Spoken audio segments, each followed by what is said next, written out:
Los 12 poderes del hombre. Primera parte. Capítulos del 1 al 6. Introducción. Jesús profetizó el advenimiento de una raza de hombres que se sentarían con él en 12 tronos, juzgando a las 12 tribus de Israel. Este libro explica el significado de esta referencia mística, dónde están los 12 tronos, y qué logros son necesarios para que el hombre pueda seguir a Jesús en esta fase de su regeneración.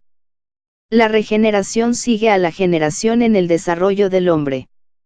La generación sostiene y perpetúa lo humano, la regeneración se desarrolla y glorifica lo divino.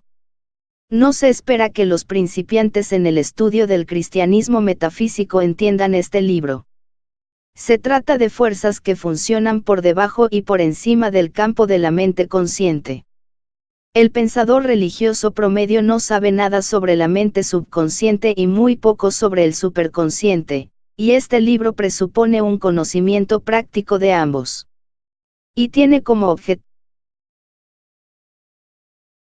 la vida y la muerte de Jesús. Para el lector superficial de los evangelios, su vida fue una tragedia y, en lo que respecta al reino real que fue profetizado, fue un fracaso.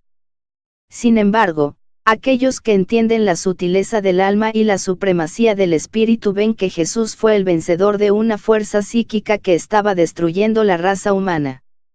Jesús fue el actor estrella en el drama más grande jamás jugado en la tierra. Este drama se desarrolló en el reino celestial. Su objetivo es inyectar nueva vida en los hombres que perecen.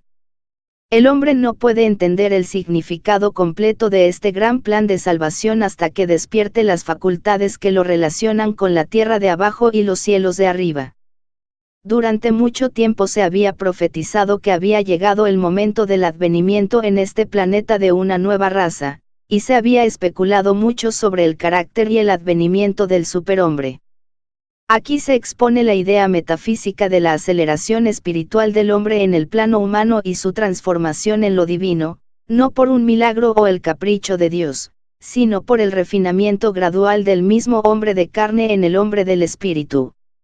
Como Pablo enseñó, este queraptebel debe vestirse de incorrupción, y este mortal debe vestirse de inmortalidad. Jesús fue la primicia de los que salen de lo mortal a lo inmortal. Él era el hombre tipo, el camino de la lucha, y, siguiendo su ejemplo y asumiendo su carácter de hombre con mentalidad espiritual, llegaremos a la misma conciencia. El discernimiento espiritual siempre precede a la demostración, en consecuencia, se enseña más en este libro como una posibilidad de logro por parte del hombre de lo que ha sido demostrado por cualquier hombre, excepto Jesús.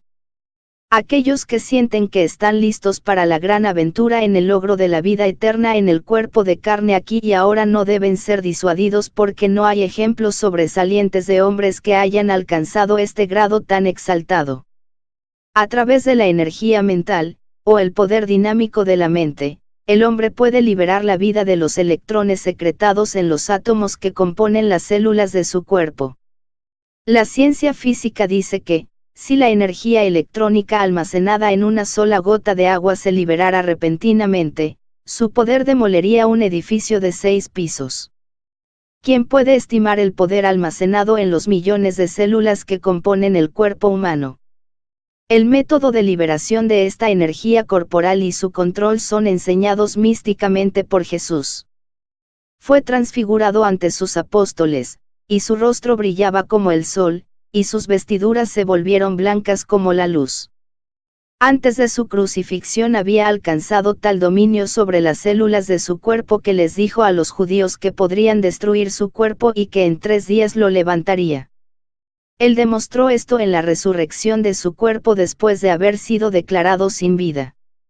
Cuando desapareció en una nube, simplemente liberó los átomos dinámicos de todo su cuerpo y liberó su energía eléctrica.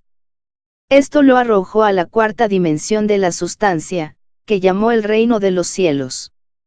La energía dinámica que el hombre libera a través de la oración, la meditación y las actividades superiores de su mente es muy grande, y si no se controla y eleva al plano espiritual, puede ser una fuente de destrucción corporal. Si se lleva al extremo, incluso puede resultar una causa de destrucción del alma.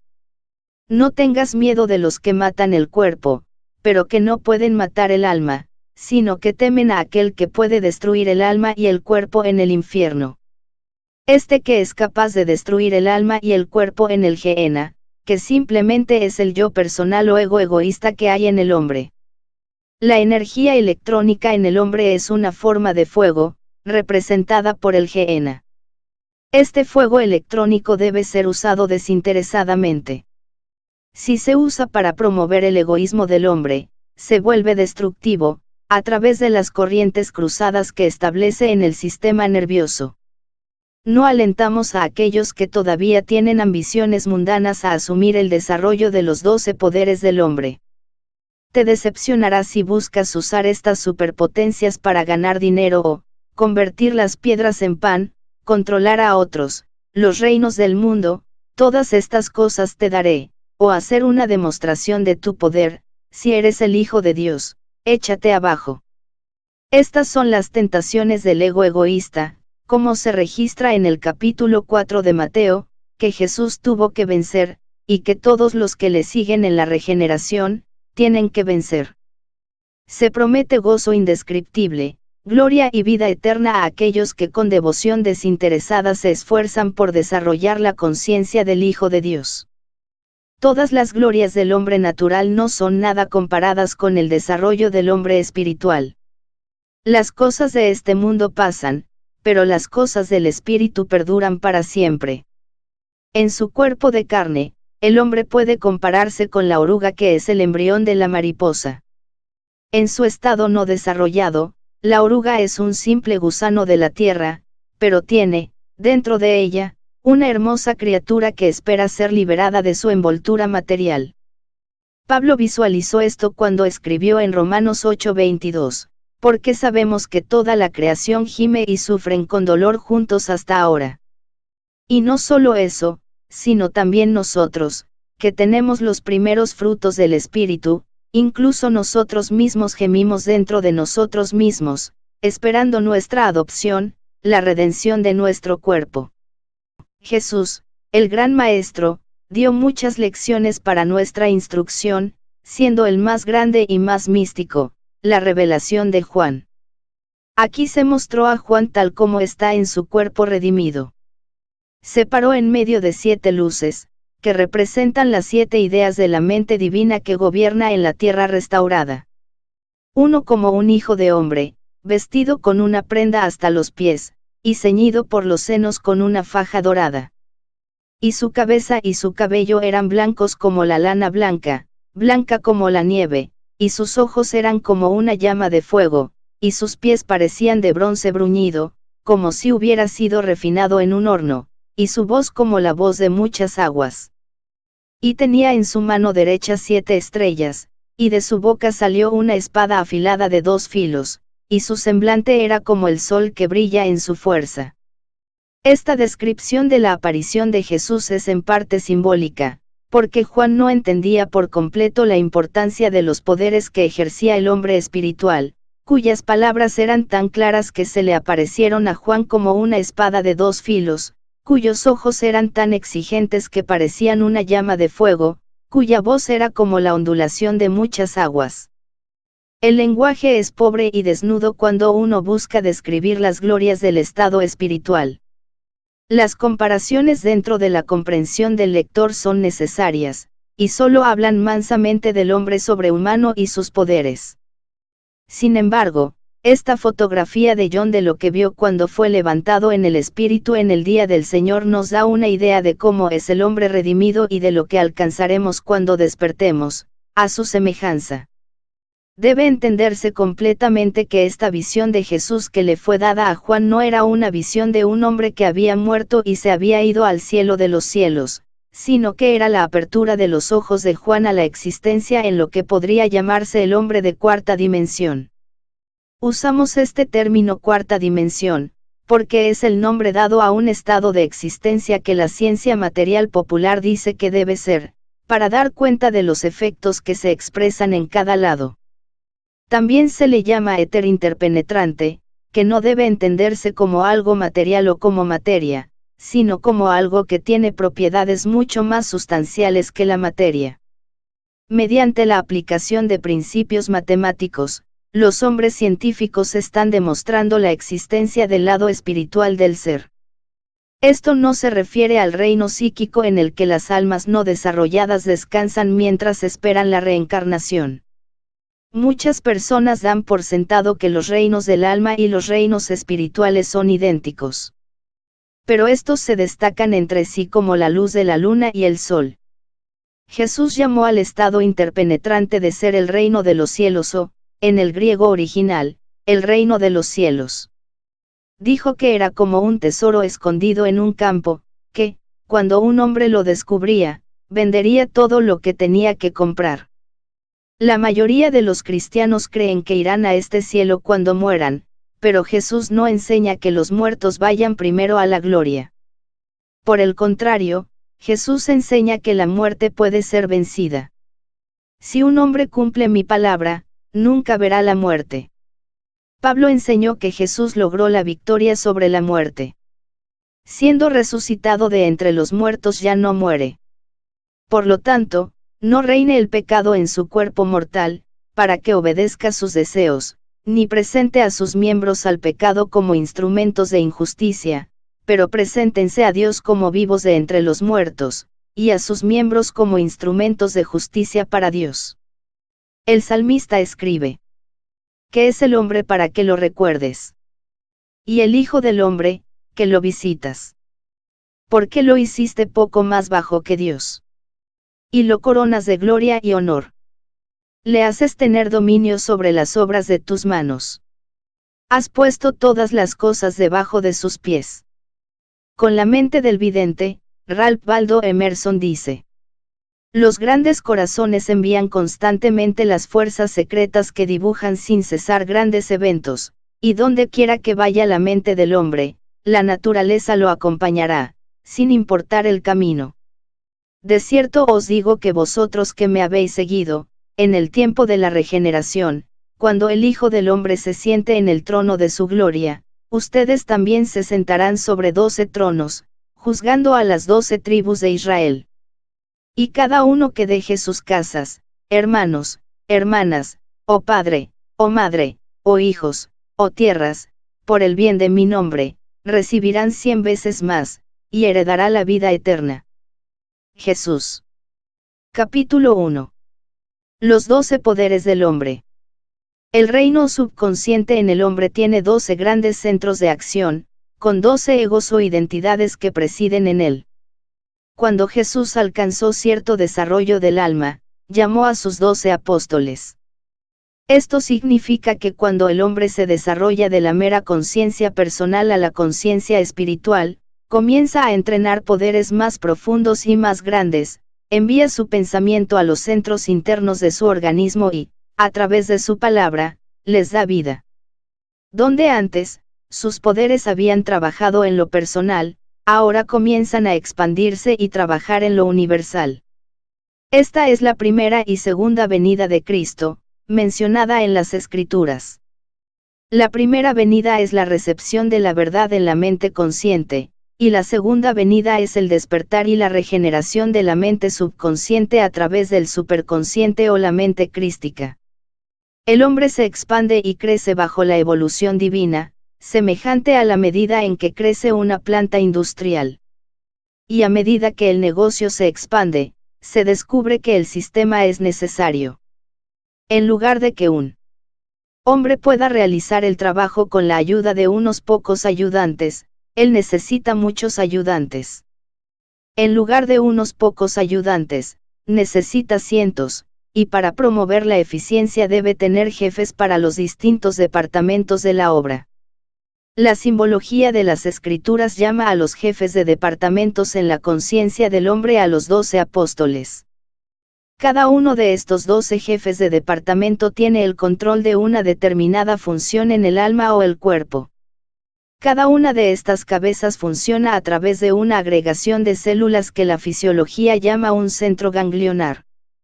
Jesús, el yo soy o entidad central, tiene su trono en la cabeza, donde la frenología localiza la espiritualidad. Esta es la montaña donde tantas veces iba a rezar. El siguiente esquema ofrece una lista de los 12, y las facultades que representan y los centros nerviosos en los que presiden. Fe, Pedro, el centro del cerebro. Fuerza, Andrés, los lomos. Discriminación o juicio, Jacobo, hijo de Zebedeo, el pozo del estómago. Amor, Juan, la parte de atrás del corazón. Poder, Felipe, la raíz de la lengua. Imaginación, Bartolomé, entre los ojos. Comprensión, Tomás, el cerebro frontal. Testamento, Mateo, el centro del cerebro frontal. Orden, Jacobo, hijo de Alfeo, el ombligo. Celo, Simón el de Cananá, la cabeza trasera, médula. Renuncia o eliminación, Tadeo, la región abdominal. Conciencia de la vida, Judas, la función generativa. Las designaciones fisiológicas de estas facultades no son arbitrarias, los nombres pueden ampliarse o cambiarse para adaptarse a una comprensión más amplia de su naturaleza completa. Por ejemplo, Felipe, en la raíz de la lengua, gobierna el gusto, también controla la acción de la laringe, así como todas las vibraciones de poder en todo el organismo. Entonces el término poder expresa solo una pequeña parte de su capacidad oficial. El primer apóstol que Jesús llamó fue Pedro. Y este representa la fe en las cosas espirituales, la fe en Dios. Comenzamos nuestra experiencia religiosa, nuestra unidad con la mente divina, teniendo fe en esa mente como espíritu omnipresente, omnisciente, amoroso y todopoderoso. La fe en el hombre espiritual acelera la comprensión espiritual. Pedro creía que Jesús era el Mesías, su fe abrió su discernimiento espiritual, y vio al Cristo vivo de vuelta de la máscara personal que llevaba Jesús. Cuando se le preguntó, ¿quién dicen los hombres que es el Hijo del Hombre?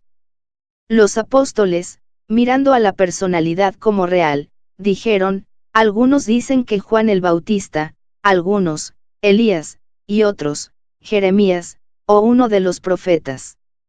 Entonces Jesús apeló a su propia comprensión espiritual interna y dijo, pero, ¿quién dice que soy yo? Y solo Simón Pedro respondió, tú eres el Cristo, el Hijo del Dios viviente. Y Jesús respondió, tú eres Pedro, y sobre esta roca edificaré mi iglesia, y las puertas del Hadís, la tumba, no prevalecerán contra ella. Y te daré las llaves del reino de los cielos. El discernimiento espiritual de la realidad del origen y el ser del hombre es el único fundamento duradero del carácter. Fue a esta fe en la comprensión del verdadero ser del hombre, que Jesús dio poder en la tierra y el cielo. No fue al Pedro personal que Jesús le dio las llaves de su reino, sino a todos quienes a través de la fe aplican el poder de unión, la afirmación, y pérdida, la negación, del espíritu en la tierra, que es la conciencia de la sustancia. Aquí y ahora, el gran trabajo de la construcción del carácter debe hacerse, y quien descuida las oportunidades presentes, esperando un cielo futuro para mejores condiciones, se está alejando del reino de los cielos dentro de sí mismo. Las personas que viven enteramente en el intelecto niegan que el hombre pueda saber algo acerca de Dios, porque no tienen una fe vivificada. La manera de hacer surgir la presencia de Dios, de hacerse consciente de Dios, es decir, tengo fe en Dios, tengo fe en el Espíritu, tengo fe en las cosas invisibles. Tales afirmaciones de fe, tales alabanzas al Dios invisible, al Dios desconocido, harán que Dios sea visible para la mente y fortalecerán la facultad de la fe. Así, la fe, Pedro, es llamada e instruida espiritualmente. Cuando un centro pierde su poder, debe ser bautizado por la palabra del Espíritu. En las Escrituras se nos dice que Felipe bajó a Gaza, lo mismo que es desierto, y allí bautizó a un eunuco. Gaza significa una ciudadela de la fuerza. Se refiere al centro nervioso en los lomos, donde reina Andrés, la fuerza. Ahora, su fuerza está en sus entrañas. Gaza es el trono físico de la fuerza, como Jerusalén es el trono del amor. La espalda se debilita bajo la carga del pensamiento material. Si le dan dolores en la espalda, si se agota fácilmente, puede saber de inmediato que necesita tratamiento para liberarse cargas materiales. Elimine de su mente todo pensamiento sobre las cargas del mundo, las cargas de su vida y todas las labores aparentes. Lleva tus cargas a Cristo. Venid a mí todos los que estáis trabajados y cargados, y yo os haré descansar. Nos presionan las ideas de materialidad. Los pensamientos crean cosas, y las ideas materiales que nos presionan son tan importantes en el ámbito de la mente, como las cosas materiales son sustanciales en el ámbito de la materia. Todo tiene origen en el pensamiento, y los pensamientos materiales producirán cosas materiales. Entonces debes bautizar y limpiar con tu palabra espiritual cada centro, así como Felipe bautizó al eunuco de Gaza. El bautismo es limpieza. Siempre representa el poder borrador de la mente. Cuando el poder bautizador de la palabra se vierte sobre un centro, limpia todo pensamiento material, la impotencia se revitaliza con una nueva vida, y conciencia se despierta y se acelera. La palabra del Señor está sembrada en el cuerpo, y una vez que la palabra del Señor se siembra en cualquiera de estos centros, cuyas celdas son como registros fonográficos en blanco, toman la idea que se les da y envían a través de todo el organismo. El bautismo de fuerza llega a las partes más extremas del cuerpo, y cada uno de los 12 poderes, bajo la ley divina, siente la nueva fuerza. Jacobo, el hijo de Zebedeo, representa la discriminación y el buen juicio al tratar con cosas sustanciales. James es la facultad del hombre que sabiamente elige y determina. Puede ser en materia de comida, puede ser en cuestión de juicio sobre la relación de fuerzas externas, puede ser en la elección de una esposa o un esposo, de 1000 maneras diferentes, esta facultad se desarrolla en el hombre. El lado espiritual de la facultad de Jacobo es la intuición, el conocimiento rápido. Santiago y Juan son hermanos, y Jesús los llamó hijos del trueno. Estos hermanos presiden el gran cerebro del cuerpo llamado plexo solar o centro solar. Jacobo tiene su trono en la boca del estómago, y Juan, justo detrás del corazón. Están unificados por haces de nervios y están metafísicamente estrechamente relacionados. Lo que afecte al estómago afectará con simpatía al corazón. Las personas que tienen estómagos débiles casi siempre piensan que tienen problemas cardíacos. Jesús llamó a esos 2 apóstoles hijos del trueno. Tremendas vibraciones o emociones que salen del plexo solar. Cuando sus simpatías se despiertan, encontrará que comienza a respirar profunda y fuertemente, y si es muy comprensivo, puede sentir las vibraciones a medida que se dirigen a la persona o cosa a la que dirige sus pensamientos. Todo fervor, toda la alta energía que proviene del alma, pasa a través de estos centros. Bartolomé representa la imaginación. La imaginación tiene su centro de acción directamente entre los ojos. Este es el punto de expresión para un conjunto de tejidos que se extienden hacia el cerebro y se conectan con una función de imagen o de toma de imágenes cerca de la raíz del nervio óptico. A través de esta facultad, puede proyectar una imagen de cosas que están fuera, o ideas que están dentro. Por ejemplo, puedes proyectar la imagen de los celos en cualquier parte de tu cuerpo y, mediante la química del pensamiento combinada con la función, hacer que tu tez sea amarilla, o puedes imaginar y proyectar belleza pensando en la bondad y la perfección para todos. Bartolomé está conectado directamente con el alma y tiene un gran poder en las imágenes de la mente. Jesús lo vio debajo de una higuera, muy lejos, antes de que fuera visible para el ojo natural. No imaginen nada más que cosas buenas, porque según la ley del pensamiento combinada con la sustancia, tarde o temprano se expresará, a menos que lo evite, elimínelo por negación. El hombre tiene facultades de eliminación, así como de apropiación. Si sabe cómo manejarlos, puede expulsar el error de su cuerpo de pensamiento. El apóstol de la negación es Tadeo, que preside en la región abdominal, el gran renunciante de la mente y el cuerpo. Todas las facultades son necesarias para la perfecta expresión del hombre. Ninguno es despreciado ni inmundo. Algunos han sido mal entendidos, por ignorancia, el hombre los ha llamado mezquinos, hasta que actúan de esa manera y le causan dolor y tristeza. La eliminación, por parte de Tadeo, del desperdicio del sistema a través de los intestinos es una función muy necesaria. Tomás representa el poder de comprensión del hombre. Se le llama el que duda porque quiere saber de todo. Tomás está en el cerebro frontal, y su colaborador, Mateo, el testamento, ocupa la misma área del cerebro. Estas dos facultades están juntas en la ocupación de esta parte de la tierra prometida. Me gusta la tierra de Efraín y Manasés, su herencia en indiviso. Jacobo, el hijo de Alfeo, representa el orden divino. Su centro está en el ombligo. Simón, el cananeo, representa el celo, y su centro está en la médula, en la base del cerebro. Cuando te quemas con entusiasmo y estás ansioso por lograr grandes cosas, generas calor en la base de tu cerebro. Si esta condición no se equilibra con la cooperación de las facultades de suministro, quemará las células e impedirá el crecimiento del alma. Porque el celo de tu casa me ha comido. Judas, que traicionó a Jesús, tiene su trono en el centro generativo. Judas gobierna la conciencia de la vida en el cuerpo y, sin su sabia cooperación, el organismo pierde su sustancia esencial y muere. Judas es egoísta, la codicia es su demonio. Judas gobierna la más sutil de las bestias del campo, la sensación, pero Judas puede ser redimido. La función de Judas genera la vida del cuerpo. Necesitamos vida, pero la vida debe ser guiada de manera divina. Debe haber una expresión justa de la vida. Judas, el traidor de Jesús, al final debe ser limpiado del diablo. El egoísmo, habiendo sido limpiado, permitirá que la fuerza vital fluya a cada parte del organismo.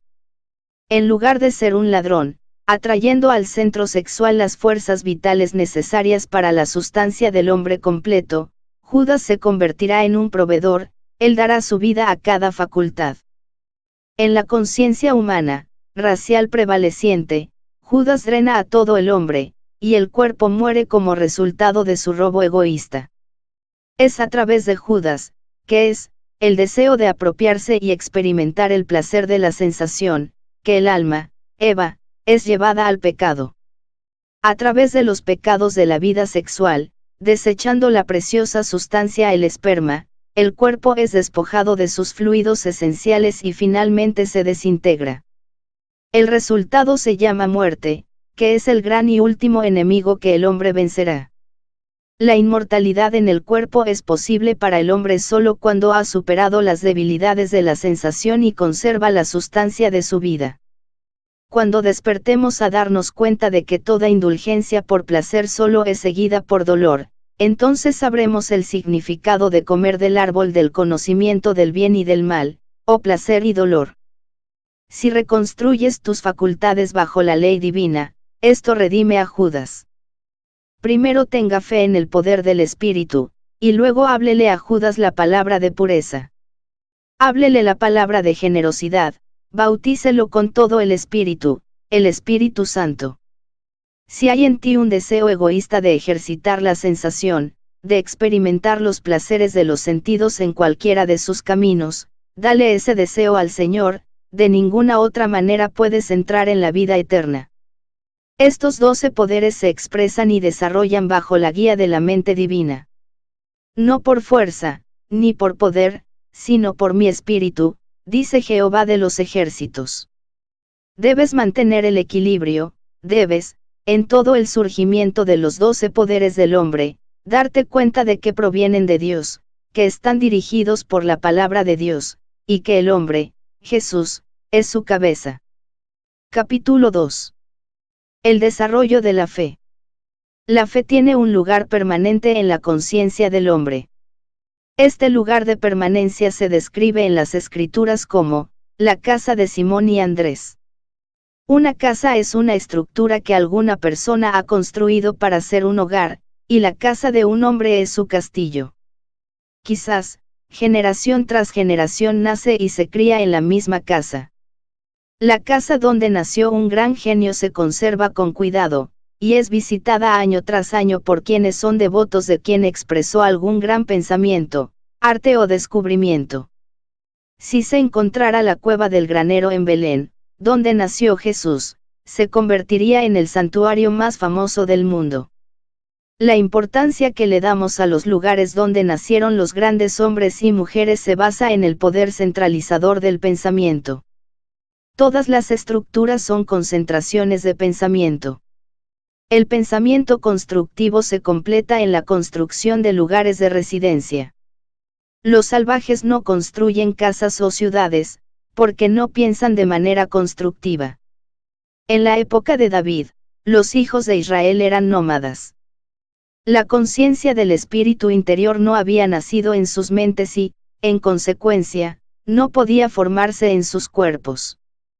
Que el tiempo estaba maduro para un estado mental más constructivo se establece en estas palabras de Jehová, en 2 de Samuel, capítulo 7 versículos 5 y 6, que dice: Me construirás una casa para que yo habite. Porque ciertamente, no he vivido en una casa desde el día en que saqué a los hijos de Israel fuera de Egipto, incluso hasta el día de hoy, sino que he andado en tiendas de campaña y en un tabernáculo. Después de recibir este mensaje, David, el poder de atracción del amor, comenzó a reunir material para el templo de Salomón. Y Jehová le dijo a David que él no podía construir el templo porque era un hombre de guerra. El templo de Dios es el cuerpo del hombre, pero si el hombre no ha cumplido con la ley de la construcción permanente del cuerpo, es como los hijos nómadas de Israel, él va de cuerpo en cuerpo y de tabernáculo a tabernáculo. Por lo que, si Jehová no construye la casa, trabajan en vano los constructores. Las carpas y los tabernáculos que los hijos de Israel construyeron para Jehová representan los cuerpos de carne transitorios. El Señor simplemente ha caminado en estos templos endebles, porque no han ofrecido un lugar permanente para el espíritu, debido a su carácter insustancial. La debilidad subyacente del cuerpo o de la tienda, era su falta de fe en el alma que habita. Era necesaria una nueva conciencia de la sustancia espiritual y la vida que habitaban, y se eligió a un hombre para que surgiera. Este hombre, llamado Abraham, representa la obediencia y la fe. Su nombre original era Abrem, que significa Padre exaltado. El nombre se identifica con el principio cósmico más elevado, la sustancia espiritual omnipresente y autoexistente, que es la fuente principal del universo. Por lo que, Abraham fue probado una y otra vez, hasta el final para que se fortaleciera en la fe. Su gran prueba de fe fue su disposición a sacrificar a su amado hijo Isaac en la montaña del Señor. Y Abraham llamó el nombre de ese lugar Jehová Jireh, como se dice hasta hoy, en el monte de Jehová será provisto. Este incidente tiene la intención de mostrar la necesidad de que un hombre renuncie a lo que él considera su posesión más querida antes de poder realizar la divina providencia. El incidente tiene lugar en el monte del Señor, es decir, en un alto entendimiento espiritual. La ley de dar y recibir pertenece al ámbito de las ideas, uno debe renunciar a los apegos personales antes de poder recibir lo universal. Si un padre idealiza a un hijo, lo ama tanto que su placer es lo primero en su conciencia, se impide el desarrollo espiritual del padre. Entonces, antes de que el amor de Dios, que es lo supremo, pueda llenar el corazón, debe haber un sacrificio de amor humano. Si, como Abraham, uno es fiel y obediente y está dispuesto a dar al Señor su posesión más preciada, siempre hay un receptor o un equivalente. Cuando Abraham estuvo dispuesto a sacrificar a su amado Isaac, el Señor detuvo su mano, su atención se dirigió a un carnero en un matorral cercano, y se le ordenó sacrificar al animal sobre el altar, en lugar del niño. Aquí se ilustra una ley de sacrificio o renuncia a menudo incomprendida. No tenemos que renunciar a nuestras apreciadas cosas, pero en realidad, representan el error que impide su expresión completa y este debe ser destruido. El carnero, que representa la resistencia y la oposición de la personalidad a la expresión completa de la verdad, debe ser sacrificado. Da, y se te dará es la declaración de una ley que opera en cada pensamiento y acto del hombre. Esta ley es la base de todos los intercambios y el intercambio financiero. Los hombres planean obtener algo por nada, pero la ley, en una de sus muchas formas, los supera al final. Incluso los metafísicos, que por encima de todas las personas deberían entender la ley, a menudo actúan como si esperaran que Dios les proporcionara abundantemente antes de que hayan ganado abundancia. Es un error pensar que Dios le da a alguien cualquier cosa que no se haya ganado. El Espíritu Santo viene sobre aquellos que oran en el aposento alto. El aposento alto corresponde al monte de Jehová. Y es el lugar elevado en la conciencia donde el hombre se da cuenta de la presencia de la mente divina. El trabajo más grande que uno puede hacer es esforzarse por conocer a Dios y guardar su ley. Dios paga generosamente por este servicio y la recompensa es segura. La fe se construye en la conciencia bajo esta ley. La fe es garantía de las cosas que se esperan. Cuando ha habido una aspiración y un acercamiento a la vida espiritual, la facultad de la fe se vuelve activa en la conciencia. La oración de súplica es impotente, la oración de afirmación es inmediatamente efectiva. La fe intelectual admite dudas y esperanzas de realización en el futuro, la fe espiritual incluye inagotable aseguramiento y respuesta inmediata. Estas dos actitudes de fe a menudo se observan actuando y reaccionando entre sí. Pedro comenzó a caminar sobre el agua con fe espiritual, pero cuando vio los efectos del viento tuvo miedo y comenzó a hundirse. Entonces el yo soy, Jesús, Dios humano de poder espiritual, el viento cesó y ya no había ninguna duda de la capacidad de la fe para elevarse por encima de la conciencia negativa. El primer y más grande discípulo de Jesús fue Pedro, quien fue aceptado universalmente por los seguidores de Jesús el Cristo como un tipo que representa la fe. Antes de conocer a Jesús, Pedro se llamaba Simón, y Simón significa escuchar, que representa receptividad. De esto entendemos que escuchar la verdad en un estado mental receptivo que abre el camino para recibir el siguiente grado en el orden divino, que es la fe. Jesús le dio a Pedro su nuevo nombre y también su significado: tú eres Pedro, y sobre esta roca edificaré mi iglesia. La fe en la realidad de lo invisible construye una sustancia real y permanente en la mente y en el cuerpo. Todo tipo de idea crece rápidamente cuando se planta en esta rica sustancia de la mente. Jesús también llamó a esta sustancia de la fe la tierra, y le dijo a Pedro: todo lo que ates, y afirmes, en la tierra quedará atado en los cielos, y todo lo que desates, o niegues en la tierra será desatado en los cielos. En todas sus enseñanzas, Jesús enfatizó que las fuerzas gobernantes tanto del cielo como de la tierra están en el hombre. El reino de Dios está dentro de ti. Toda autoridad me ha sido dada en el cielo y en la tierra. No está escrito en tu ley, que dije, sois dioses. Cuando entendemos la omnipresencia del Espíritu de Dios, rápidamente vemos cuán simple y verdadera es esta hermosa doctrina de Jesús. Solo hay una fe verdadera, la vía de expresión determina el carácter y el poder de la fe. La confianza es una marca de fe más barata, pero la confianza es mejor que la desconfianza. Como regla, las personas que simplemente confían en el Señor no entienden toda la ley. Si tuvieran entendimiento, afirmarían la presencia y el poder de Dios hasta que la sustancia misma del Espíritu apareciera en la conciencia, y esta es la fe establecida en una roca. Las palabras de fe deben expresarse de manera silenciosa y audible. El poder de la palabra hablada es poco entendido, porque la ley de la palabra no se observa correctamente. La palabra es la idea creativa en la mente divina, que el hombre puede expresar cuando ha cumplido la ley de expresión. Todas las palabras son formativas pero no todas son creativas. La palabra creativa se apodera de la sustancia y el poder del espíritu.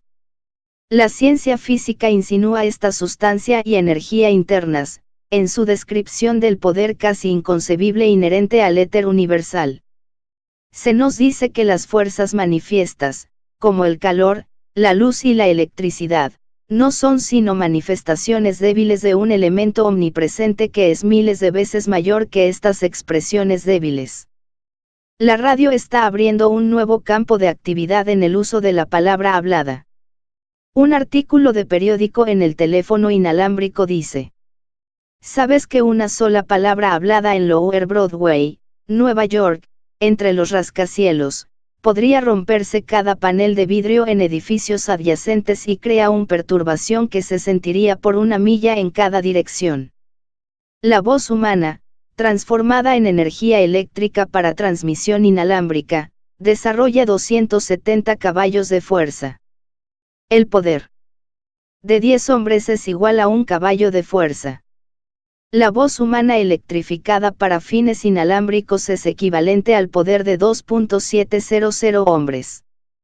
En los diversos procesos que intensifican una voz para transmisión de radio a través del Océano Atlántico, se vuelve 135.000 veces más poderosa que cuando la pronuncia la persona que envía el mensaje. Así, comenzando con una energía inicial de 1 por 1000 de 1 vatios eléctricos, la voz es impulsada por una potente estación, hasta que se intensifica 100 millones de veces. Si la palabra hablada puede intensificarse mecánicamente 100 millones de veces, ¿cuánto mayor será su poder cuando sea energizada por el Espíritu? Cuando Jesús dijo en voz alta a Lázaro, sal, debe haber hecho contacto con la palabra creativa mencionada en el primer capítulo de Juan, porque los resultados mostraron su carácter vivificante. Cuando sanó al siervo del centurión por su palabra enviada sobre corrientes invisibles, dijo que el trabajo se hizo por fe.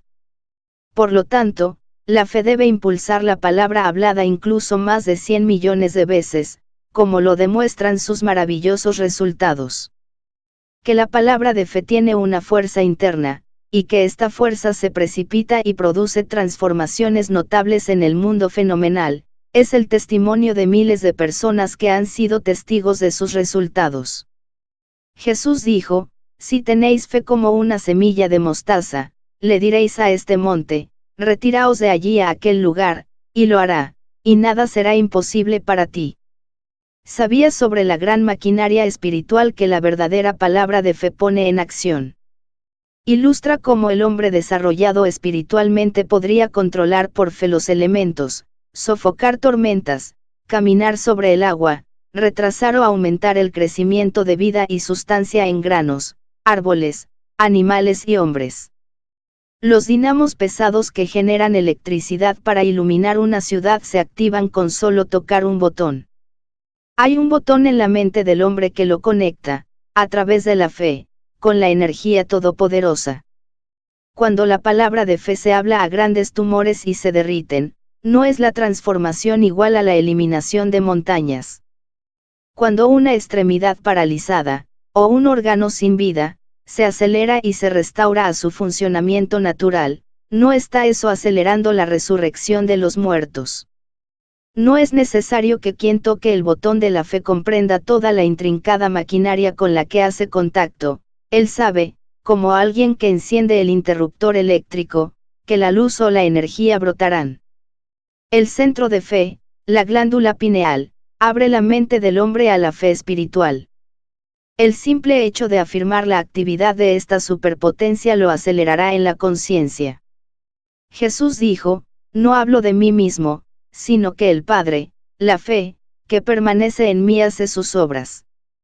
Los transformadores de electricidad están en paralelo con el poder transformador de la mente. Que si un hombre cree que puede hacer algo, y que eventualmente encontrará una manera de hacerlo, es un axioma aceptado de la psicología. La mente genera una energía que contacta con la energía universal, y hace que las circunstancias y los eventos se alineen para alcanzar el ideal latente. Juan el Bautista lloraba en el desierto del pensamiento mortal: arrepiéntete, es decir, cambia de opinión. Pablo discernió una necesidad similar, de ahí su llamado: sed transformados por la renovación de vuestra mente.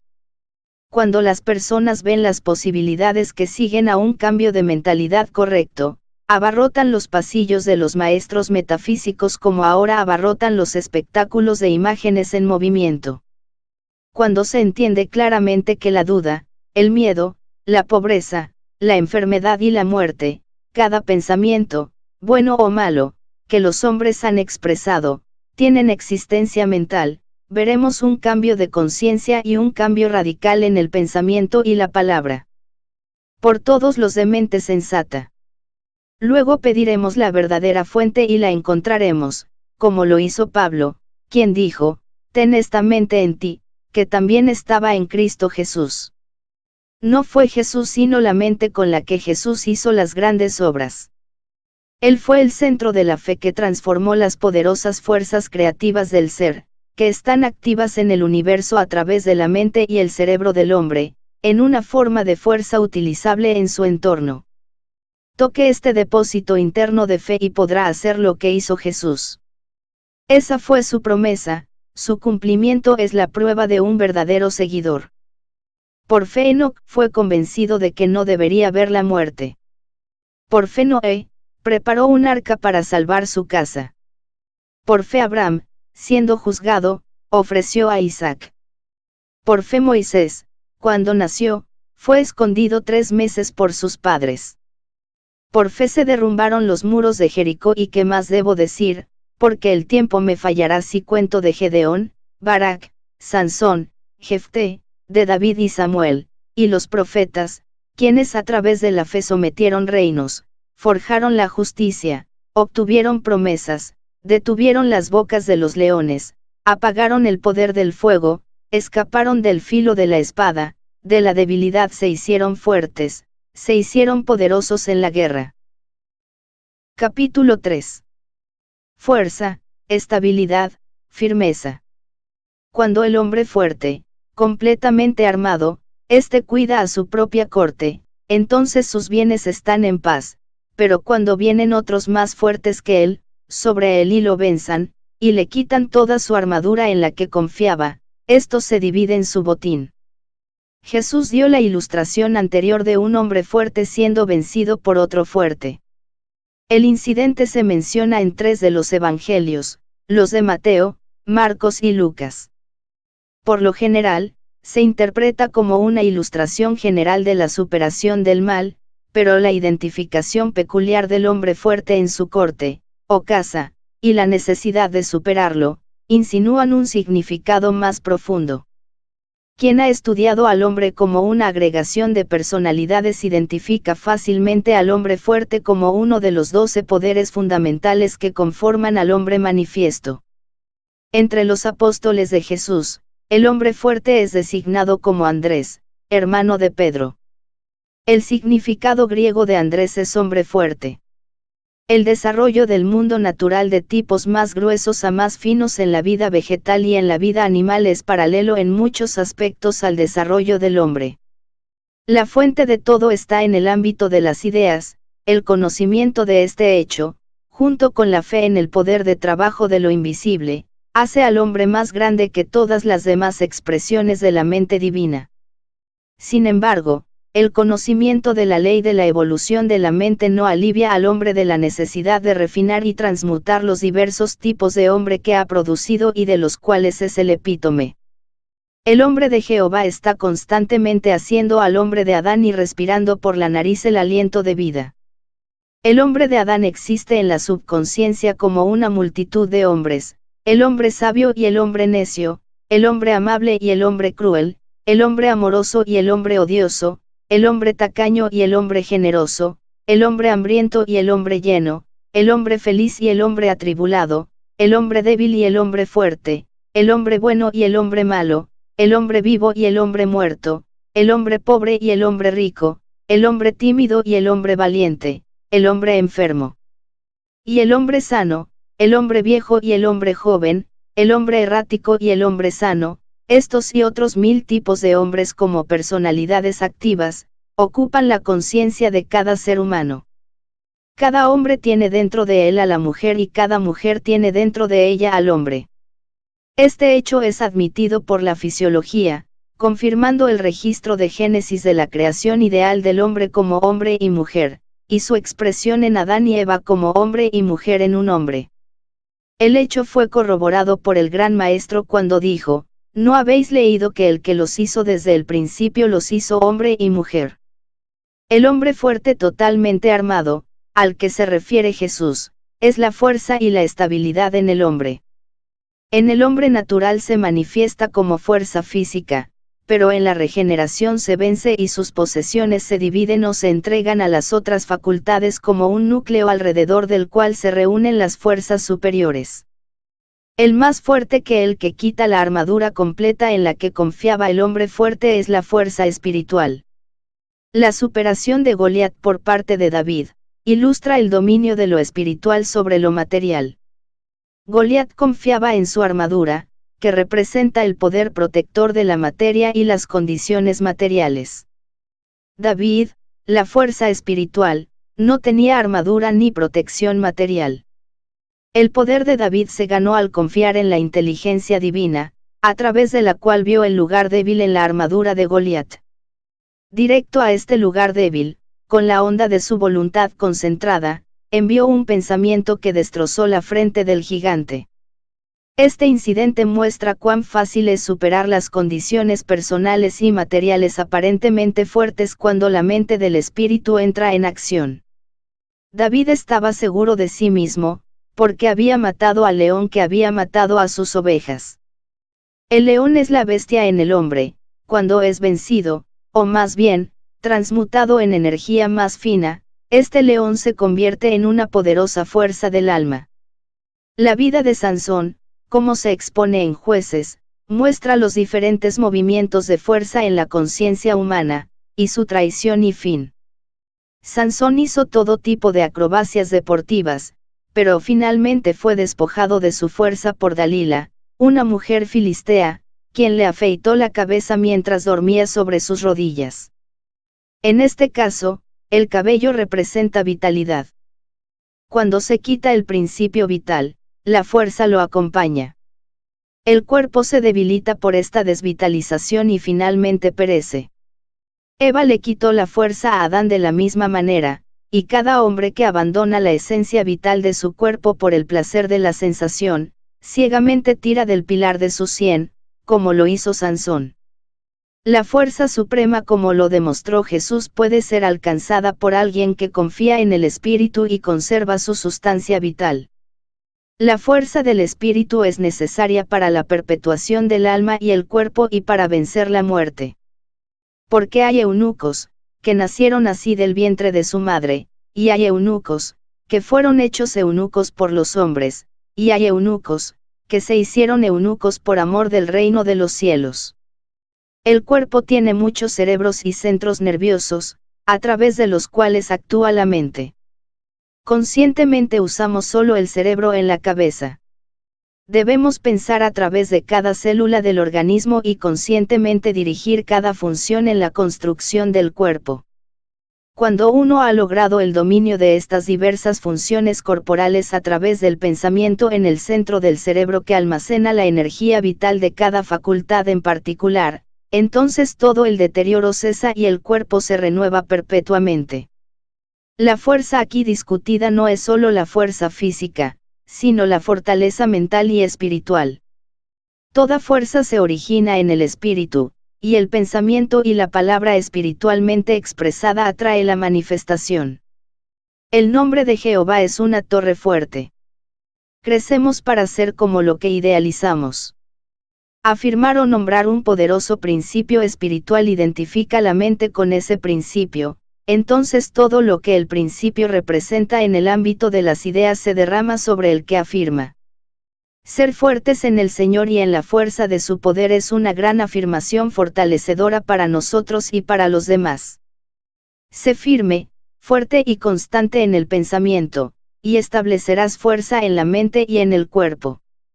Nunca permitas que el pensamiento de debilidad entre en tu conciencia, pero siempre ignora la sugerencia y afirma ser una torre de fortaleza, dentro y fuera de ti. El desarrollo del hombre está bajo la ley. La mente creativa no es solo ley, sino que se rige por la acción de la ley que establece. Hemos pensado que el hombre nació bajo el edicto de una gran mente creativa que podría hacer o deshacer a voluntad, o cambiar de opinión y declarar una nueva ley en cualquier momento, pero una comprensión clara de nosotros mismos y de la inmutabilidad de la mente divina nos hace darnos cuenta de que todo tiene su fundamento en una regla de acción, una ley, que debe ser observada tanto por el Creador como por el creado. El desarrollo del hombre no está principalmente bajo la ley física, porque la ley física es secundaria. Hay una ley del espíritu, y lo terrenal no es sino mostrar algunos de los resultados de esa ley. Comenzamos nuestra existencia como ideas en la mente divina, esas ideas se expresan y desarrollan y traen fruto, y la expresión es la parte importante del crecimiento del alma. La evolución es el resultado del desarrollo de ideas en mente.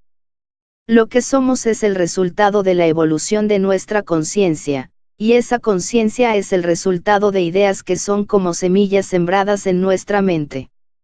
Cuando Froebel, el gran maestro de niños, comenzó su escuela primaria, pensó mucho tiempo antes de darle un nombre. Un día le llegó el nombre Jardín de Niños, entonces llamó a su escuela un jardín de infantes. Froebel puede no haber visto la conexión, pero al nombrar su sistema de educación de los hijos de los hombres, fue fiel al plan dado en Génesis capítulo 2, verso 8, que dice, la humanidad es el jardín de Dios, del cual el suelo es la sustancia del pensamiento omnipresente. Jesús dice que la semilla es la palabra, y da ilustraciones de los diversos lugares en los que se siembra la semilla y los resultados de la siembra. La semilla, o palabra de Dios, se siembra en la mente de los hombres. Estas ideas de semillas pasan por muchos cambios y producen una cosecha de acuerdo con la capacidad del suelo receptor. Si quieres hacer la voluntad de Dios, el ejercicio de tu voluntad en la mente de Dios fortalece tu fuerza de voluntad. Si tienes fe en cosas invisibles, la semilla de la fe está creciendo en tu mente y tu fe aumentará. Cada palabra o idea en la mente divina es sembrada por el hombre en su mente, y luego surge, de acuerdo con la receptividad del hombre. Todo lo que el hombre sembrare, eso también cosechará. Entonces, todas las facultades que existen en la mente divina, los 12 pilares del templo de Dios, son de esta manera. Expresado a través de la mente y el cuerpo del hombre. Algunos han afirmado que la Biblia es una obra sobre fisiología, pero es mucho más, porque trata del espíritu, el alma y el cuerpo como una unidad. Esa es la razón por la cual aquellos que han estudiado la Biblia desde un punto de vista meramente fisiológico no la han entendido. Han buscado descripciones de carne y huesos. En verdad, esas cosas no tienen existencia activa sin acompañar la vida y la inteligencia, y la Biblia expone este hecho en muchos símbolos. Jesús, el gran maestro, que sabía lo que había en el hombre, comenzó su evolución con el espíritu. Él es el Hijo unigénito de Dios, Él es el tipo que debes esforzarte por seguir, no solo en la cultura espiritual y en la cultura del alma, sino también en la cultura física. Si quieres sacar lo mejor que hay en ti, estudia los métodos de Jesús. Estúdialos en todos sus detalles, conoce el espíritu de todo lo que está escrito sobre este hombre maravilloso y encontrarás la clave para el verdadero desarrollo de tu alma y tu cuerpo. Si llevas a cabo su sistema, se te revelará un nuevo hombre, un hombre con el que nunca soñaste, que existe en los reinos ocultos de tu propia subconsciencia. Capítulo 4. Sabiduría y juicio. ¿Cuál es el mayor, la sabiduría o el amor? Después de un largo estudio del análisis del amor que dio Pablo en el capítulo 13 de Primera de Corintios, Henry Drummond declaró que el amor es la cosa más grande del mundo. Su conclusión se basa en la exposición de Pablo de las virtudes del amor. Si la sabiduría hubiera sido tan bien defendida como el amor, el autor de la cosa más grande del mundo, podría no haber estado tan seguro de su posición. Es evidente que el amor gana cuando todo lo demás falla, pero, a pesar de su poderío, comete muchos errores. El amor hará cualquier sacrificio por lo que ama. Por otro lado, es atraída a una trampa tras otra en su búsqueda ciega de placer. Fue este tipo de amor lo que hizo que Eva cayera bajo el hechizo de la sensación o la serpiente. Ella vio que el fruto del árbol era agradable a la vista. Siguió el placer de la vida en lugar de la sabiduría que le habría mostrado cómo usar la vida. Desde entonces hemos tenido placer y dolor, o bien y mal, como resultado del amor ciego de Eva. ¿Qué tipo de personas seríamos si Eva y Adán hubieran sido obedientes al Señor de la sabiduría, en lugar de obedecer el sentido del amor?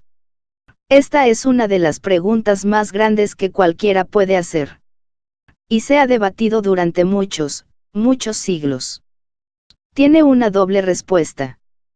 Quienes obtengan la primera respuesta afirmarán que es correcta, y quienes obtengan la segunda respuesta les asegurarán que no puede haber otra conclusión. La pregunta depende de un punto, y este es, hay que experimentar el mal para apreciar el bien. Si fuera posible para el hombre conocer toda la sabiduría y la alegría del infinito, no tendría necesidad de experimentar con lo contrario. Pero tenemos que tener dolor antes de poder disfrutar del placer. El niño que se quema la mano en una estufa caliente tiene una mayor conciencia de salud cuando la mano se cura. Ha aprendido más sobre estufas. Se podrían dar un sinnúmero de ilustraciones de este tipo para mostrar que mediante la experimentación aprendemos las relaciones existentes entre las cosas en el mundo fenomenal. Pero si aplicamos esta regla a las ciencias que se rigen por reglas absolutas, se hace evidente que no hay necesidad de conocer lo negativo.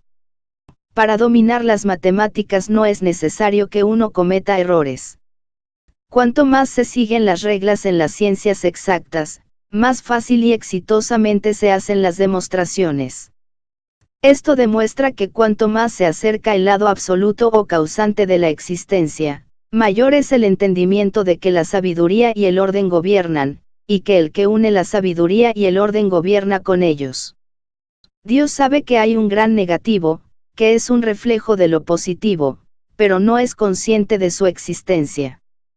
Sabemos que hay un inframundo del mal, en el que se rompen todas las reglas de la vida civilizada, pero no somos conscientes de ese mundo porque no entramos en él.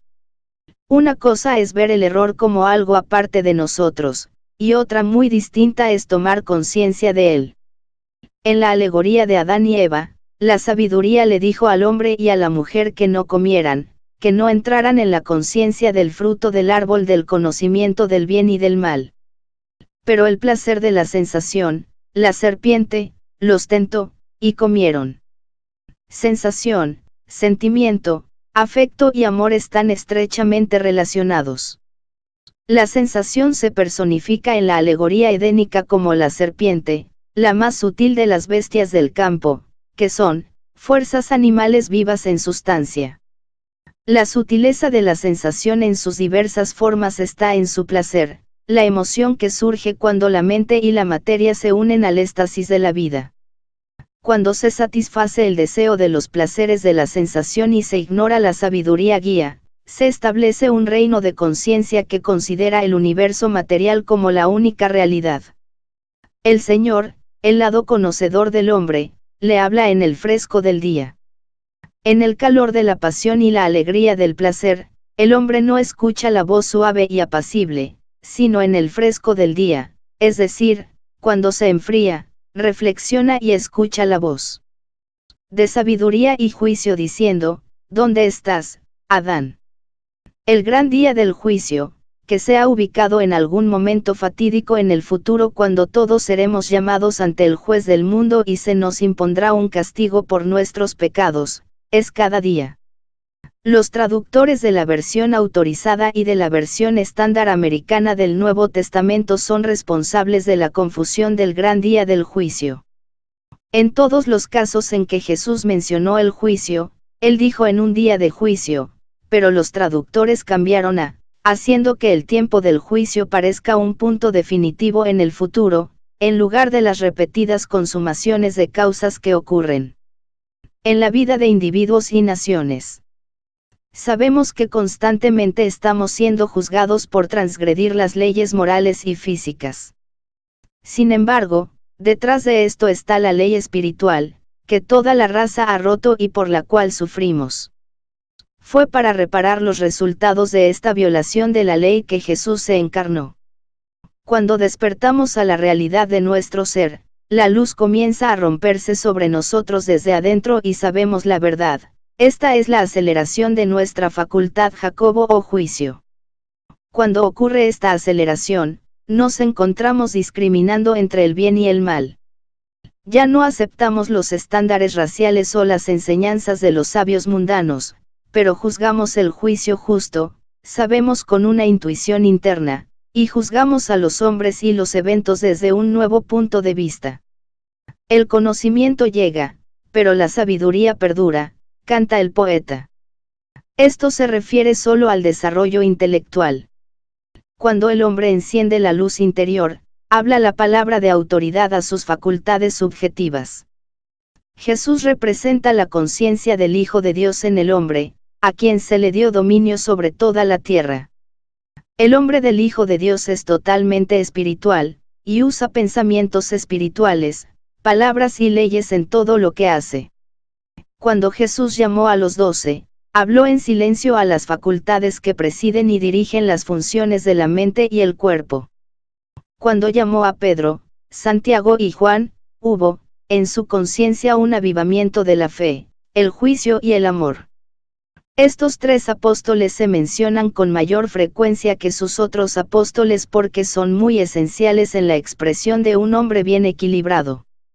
Andrés o fuerza, también estuvo entre los primeros llamados. Él representa la estabilidad que se encuentra en la base de todo personaje verdadero. Jacobo el Justo fue el título otorgado por los historiadores al primer obispo de Jerusalén. Hubo muchos Jacobus entre los primeros seguidores de Jesús, y hay algunas dudas sobre si Jacobo el Justo y Jacobo el Apóstol son idénticos. Un análisis del hombre en su triple naturaleza revela que en cada plano hay un cierto poder reflexivo y discernidor de la mente y sus pensamientos.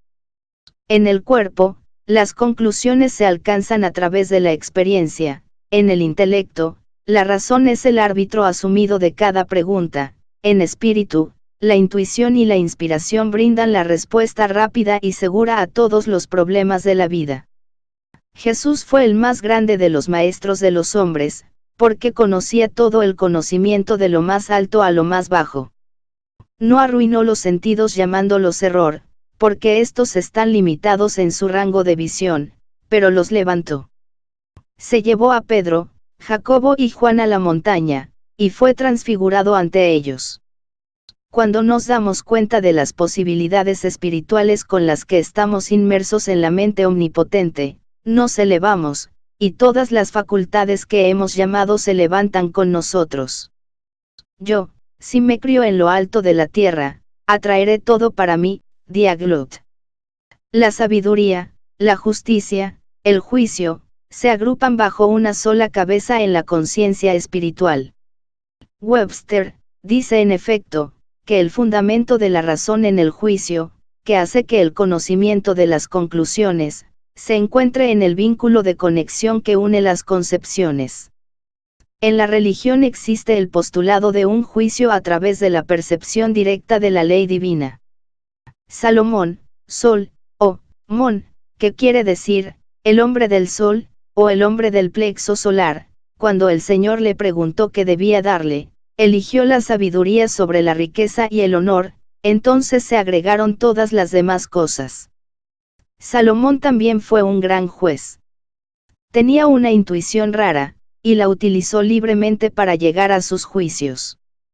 No descansó sus investigaciones en simples hechos, sino que buscó los motivos internos. En el caso de las dos mujeres que reclamaron el mismo bebé, le ordenó a un asistente que trajera una espada y cortara al niño en dos y le diera la mitad a cada mujer. Por supuesto, la verdadera madre le rogó que no hiciera esto, y él supo de inmediato que ella era la madre. El atractivo de la naturaleza afectiva en el hombre para el juicio en su máxima expresión está en armonía con la ley divina. Hemos pensado que no estábamos seguros al confiar en nuestros sentimientos para guiarnos en asuntos importantes. Pero el discernimiento espiritual muestra que el conocimiento rápido, el poder del hombre tiene su asiento de acción en el seno. Los pitous que llevaban los sumos sacerdotes judíos tenían 12 piedras, que representaban los 12 grandes poderes de la mente. Una visión clara de la ley divina era la gloria del sumo sacerdote. Jesús se llama el sumo sacerdote de Dios, y el nombre de cada hombre es el nombre de Jesús, escrito grande o pequeño, de acuerdo con su percepción de su naturaleza de hijo de Dios. La intuición, el juicio, la sabiduría, la justicia, el discernimiento, el conocimiento puro y la comprensión profunda son naturales para el hombre. Todas estas cualidades, y muchas más, nos pertenecen a cada uno de nosotros por y a través de su filiación divina. El salmista dice, yo dije, sois dioses y todos ustedes, hijos del Altísimo, el Cristo se proclama en todos nosotros. Pablo vio a Cristo esperando en la puerta de cada alma, cuando escribió, despierta, tú que duermes, y levántate de los muertos, y Cristo brillará sobre ti. Una aceleración de nuestro juicio divino despierta en nosotros el juez de todo el mundo. La sabiduría que es de arriba es primero pura, luego pacífica. Cuando llamamos a este juez justo a la acción, podemos encontrar que nuestros estándares de lo correcto y lo incorrecto experimentan cambios rápidos, pero si nos aferramos firmemente al Señor como nuestra guía suprema, seremos conducidos a toda justicia. Muchas personas dudan de que haya una ley infinita de justicia que funcione en todas las cosas. Déjeles que se animen y sepan que esta ley no ha funcionado en sus asuntos anteriormente porque no la han llamado a entrar en actividad en el centro creativo del alma. Cuando llamamos a nuestras fuerzas internas a la acción, lo universal, la ley comienza su gran trabajo en nosotros, y todas las leyes, tanto grandes como pequeñas, se alinean y funcionan para nosotros. Nosotros no hacemos la ley es, y se estableció para nuestro beneficio antes de que se formara el mundo. Jesús no hizo la ley de salud cuando sanó a las multitudes, simplemente lo expresó, expresándolo al reconocerlo a aquellos que habían ignorado su existencia. Detrás del juez está la ley de la que lee. Este hecho es reconocido incluso por aquellos a quienes se les confía el cumplimiento de las leyes hechas por el hombre. Blackstone dice que la sentencia, aunque pronunciada y otorgada por los jueces, no es su determinación o sentencia, sino la determinación y sentencia de la ley. Entonces, los que estamos llevando adelante el cumplimiento de la ley como fue inaugurada por Jesús deberíamos ser sabios al reconocer que la ley en toda su plenitud ya existe aquí, esperando que nos identifiquemos con ella y así permitamos que cumpla su justicia en nosotros. Y en todo el mundo, yo soy la vid, y ustedes son las ramas. En este símbolo, Jesús ilustró una ley universal para los organismos. La ley de la construcción de la vida es válida en el cuerpo del hombre. El centro de identidad está en la cabeza y sus actividades se distribuyen a través de los nervios y los fluidos nerviosos a las diversas partes del cuerpo. Los 12 apóstoles de Jesucristo representan los 12 subcentros primarios en el organismo del hombre. Un estudio de la mente y el cuerpo del hombre revela esta ley.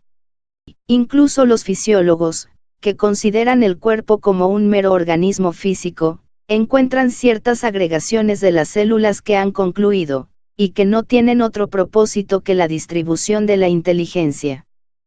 Para quien estudia al hombre como mente, estas agregaciones de células se consideran las vías a través de las cuales se manifiestan ciertas ideas fundamentales.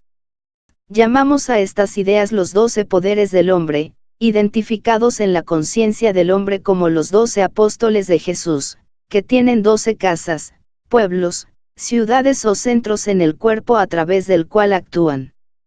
La sabiduría incluye el juicio, la discriminación, la intuición y todos los departamentos de la mente que están bajo la cabeza del conocimiento.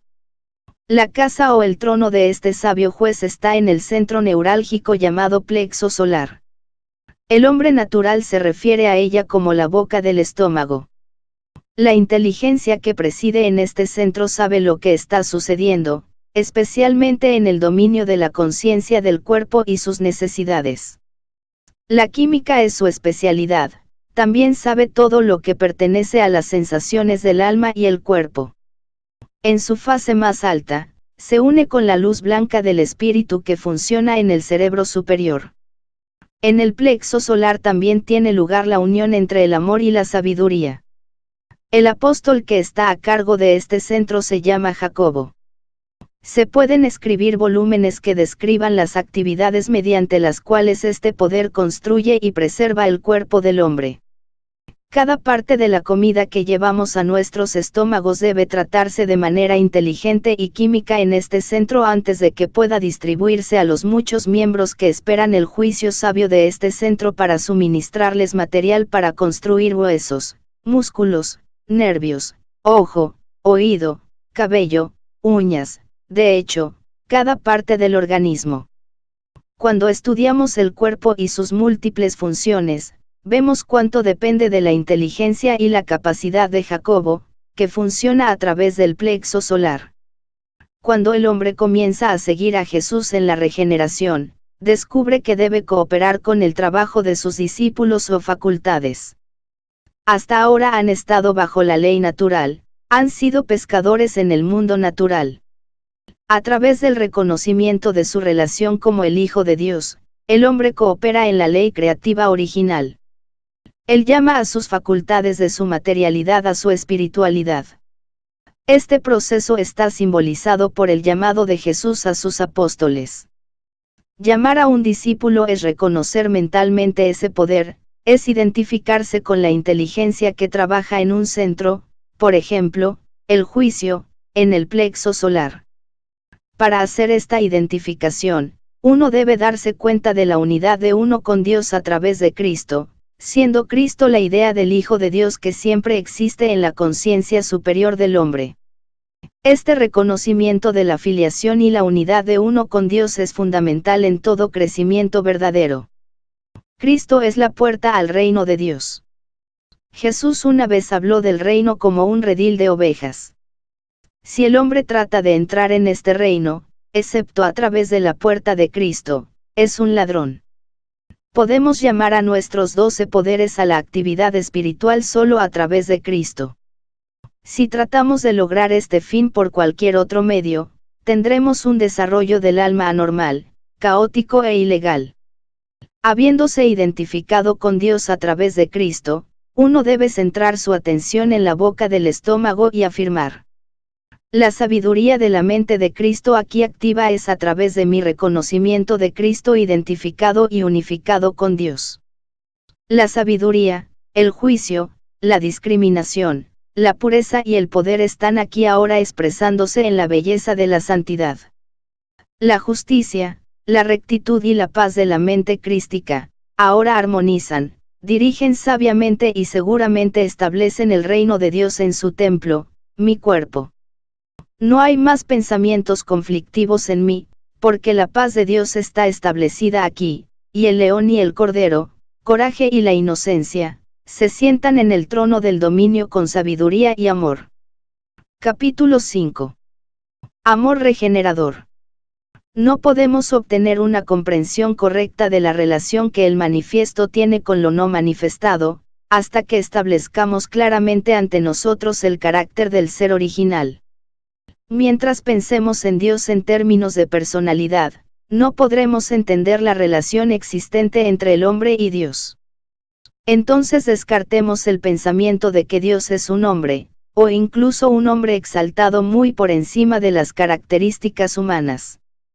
Mientras el concepto de un hombre Dios exista en la conciencia, habrá falta de espacio para el verdadero concepto, que es, que Dios es la primera causa, el principio del cual fluyen todas las manifestaciones.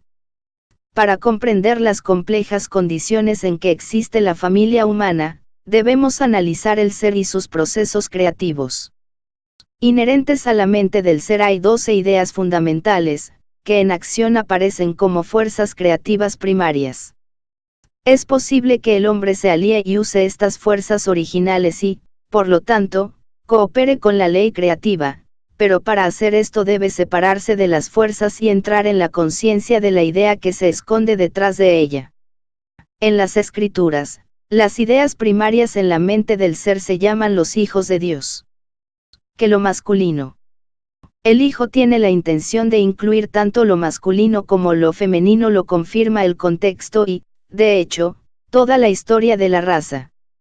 El ser mismo debe ser masculino y femenino, para hacer del hombre a su imagen y semejanza, masculino y femenino.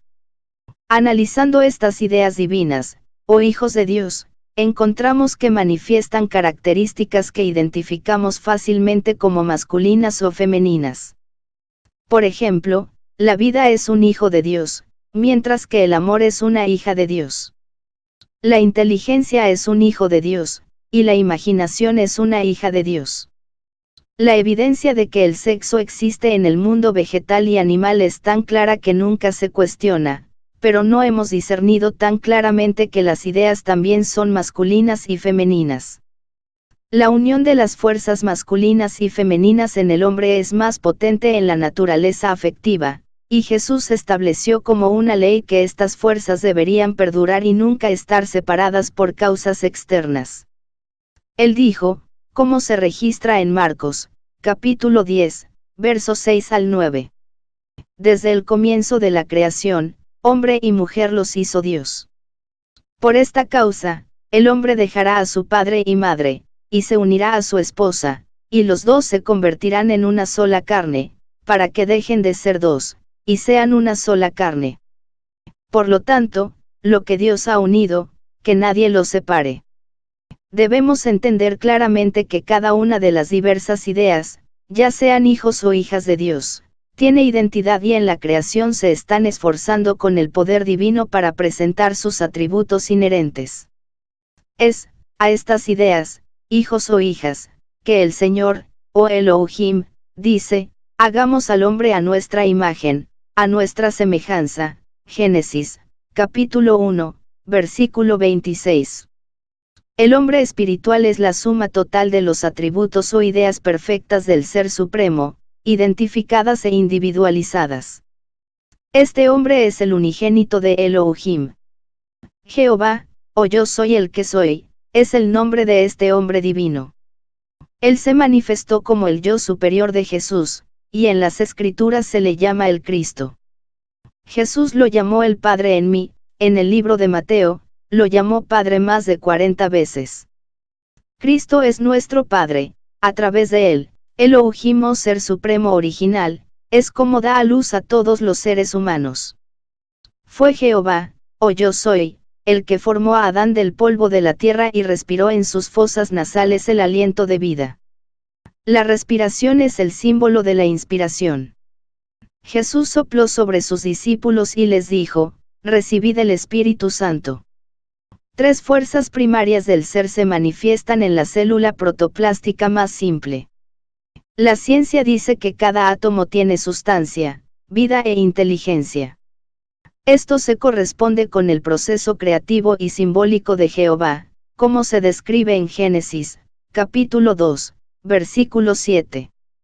El polvo de la tierra es sustancia, respirado se refiere a la impartición de inteligencia, y el alma viviente es la vida vivificante. Estos tres constituyen la Trinidad del mundo natural, en el cual el cuerpo del hombre está fundido. Cuando uno entiende que los procesos creativos son el funcionamiento de los diversos principios del ser en el desarrollo del hombre, se aclaran muchas situaciones inexplicables. Dios no puede dar a luz sin ley y orden. Para producir un hombre, debe haber una combinación de fuerzas que en algunas etapas de la evolución del alma pueden parecer funcionar uno contra el otro, pero cuando uno comprende que la gran mente creativa produce bajo la ley, la reconciliación y la coherencia se encuentran donde la armonía y la contradicción parecían dominantes. De todas las hijas de Dios, el amor es indudablemente el más bello, tentador y fascinante. Ella es por naturaleza extremadamente tímida y modesta, pero cuando se despierta es audaz y valiente en extremo. El amor materno es tan fuerte como la vida, y hará todos los sacrificios para proteger a la descendencia. Este aspecto sincero y sacrificado del amor, indica un espíritu más profundo y más fuerte que el del animal o el del humano, y nos vemos obligados a admitir que es divino. Por esta razón, el amor maternal es exaltado al primer lugar en nuestro análisis de la gran pasión. Pero las madres, deben prestar atención para que no incorporen el egoísmo humano en el amor divino que se expresa en y a través de ellas.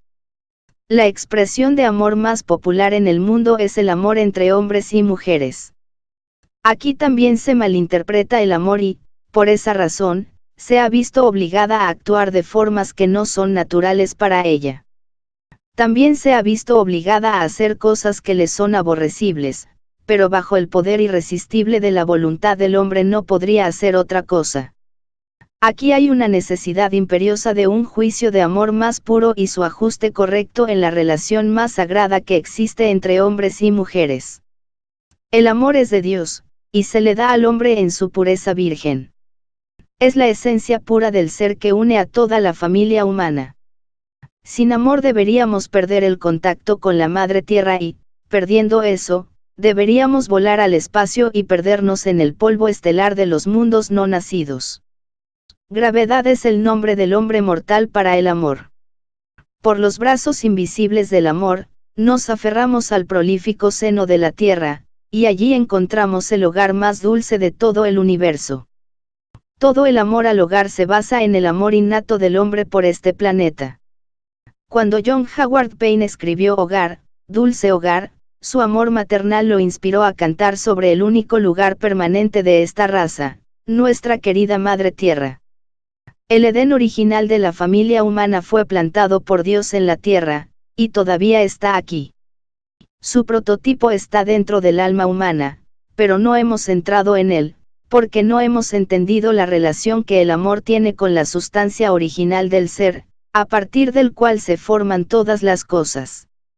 No es una gran tarea contar los aspectos superiores del amor, pero, ¿quién defenderá el amor sumergido en la conciencia humana y sofocado de egoísmo? Usted dice, esto no es amor, sino pasión y lujuria.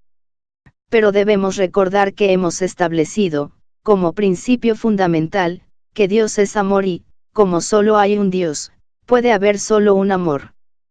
Siendo esto cierto, debemos encontrar lugar en la ley creativa para cada manifestación, independientemente de sus aparentes contradicciones de la justicia de la primera causa. El amor está sumergido o derribado para sentir la conciencia entre hombres y mujeres en la relación matrimonial, y una gran miseria inunda el mundo de consecuencia. Este matrimonio debería ser una fiesta perpetua de amor, y así sería si se observaran las leyes del amor. El noviazgo suele ser la experiencia más alegre que les llega a hombres y mujeres, porque el amor se mantiene libre de la lujuria. Si las leyes de la conyugalidad se entendieran mejor, la felicidad del cortejo continuaría durante todos los años de la vida matrimonial y los divorcios serían desconocidos.